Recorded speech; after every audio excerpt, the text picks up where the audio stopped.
নির্বাচনী বিধিনিষেধ সম্পন্ন করে বাঁকুড়ায় শুরু হলো আবাস তালিকার সার্ভে। কেন্দ্রের বঞ্চনার পর রাজ্য সরকার একক প্রচেষ্টায় রাজ্যের দুস্থ মানুষকে আবাস দেওয়ার সিদ্ধান্ত নিয়েছে। আগামী 16 ডিসেম্বর আবাস লিস্টে প্রাপকদের অ্যাকাউন্টে টাকা ঢোকাবে রাজ্য।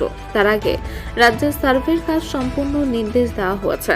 রাজ্যের অন্যান্য জেলায় সার্ভের কাজ শুরু হলেও উপনির্বাচনের জন্য বাঁকুড়া জেলায় তা সম্পূর্ণ করা যায়নি। অবশেষে বাঁকুড়া জেলার তালডাঙ্গা উপনির্বাচন সম্পূর্ণ হলে নির্বাচনী বিধি নিষেধ শেষ হওয়ার পর তৎপর প্রশাসন।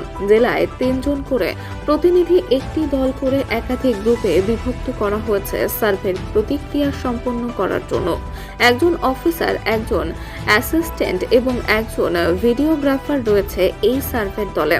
সার্ভের সমস্ত প্রক্রিয়া ভিডিও রেকর্ড করা হবে। জেলা প্রশাসনের পক্ষ থেকে সার্ভে দলকে জানানো হয়েছে অতি দ্রুততার সাথে এই সার্ভের কাজ সম্পন্ন করার জন্য। বাঁকুড়া থেকে শেখ সফিকের রিপোর্ট।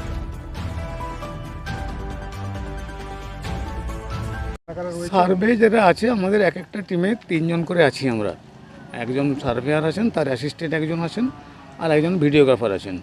তো আমাদেরকে যে ওই আবাস পাসের তালিকা দেওয়া হয়েছে, সেই তালিকা ধরে ধরে আমরা বাড়ি বাড়ি যাচ্ছি এবং তাদেরকে দিয়ে একটা ফর্ম ফিল আপ করে নিচ্ছি এবং তারপরে অ্যাপের মাধ্যমে যে সমস্ত তথ্য আমাদের নিতে বলা হয়েছে সেগুলো আমরা ওখান থেকে নিয়ে নিচ্ছি। এটাই এখন আপাতত অ্যাপের কাজ।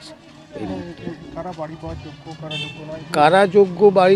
কারা বাড়ি পাওয়ার যোগ্য নয়, এই ম্যাটারটা আমরা নির্ধারণ করছি না। আমাদেরকে যে আবাস প্লাস বলে আমাদের যে সফটওয়্যার আছে, যে তালিকা মানে সিস্টেম আছে, সেই সিস্টেম থেকে তালিকা দিয়ে দেওয়া হয়েছে। সেই তালিকাতে যাদের নাম আছে আমরা শুধু তাদের বাড়িতেই যাচ্ছি। আর এছাড়াও ফ্লাডে ড্যামেজ হয়েছে তারও একটা তালিকা দেওয়া হয়েছে। আর গ্রিভেন্স, মুখ্যমন্ত্রীর গ্রিভেন্স পোর্টালে যারা কমপ্লেন করেছিলেন তারও একটা তালিকা দেওয়া হয়েছে। এই 3টে তালিকা ধরে আমরা তাদের বাড়ি বাড়ি যাচ্ছি, তাদের সার্ভে করছি। বাড়িতে গিয়ে দিচ্ছি তিনি পাকা বাড়িতে বাস করছেন কিনা, তার আর অর্থনৈতিক অবস্থা কেমন, আমাদের যে আরও 11খানা ক্রাইটেরিয়া আছে, সেই ক্রাইটেরিয়াগুলো তাদের যদি ইয়ে থাকে সেগুলো সব যাচাই করা হচ্ছে। এটাই তারপর আমরা রিপোর্ট আমরা অ্যাপের মাধ্যমে যাবে, আলাদা করে কোনো কিছু রিপোর্ট দিতে হবে না। কতগুলি বাড়ি এখানে আজকে করলেন স্যার? আজকে এই তো আমরা শুরু করেছি, আমরা বাড়ি বাড়ি ফর্মগুলো দিচ্ছি। এখনও আমরা একটা বাড়িও কমপ্লিট করতে পারিনি। এখন আমাদের ফর্মগুলো দেওয়া হবে, ফর্মগুলো ভরতে হবে, তারপরে তোলা হবে। তারপর এই আমাদের শুরু হয়েছে মাত্র। আপনার নাম এবং ডেজিগনেশন? আমার নাম অনন্ত কুমার মাঝি, আমি বিডিএমও বিষ্ণুপুর ব্লক।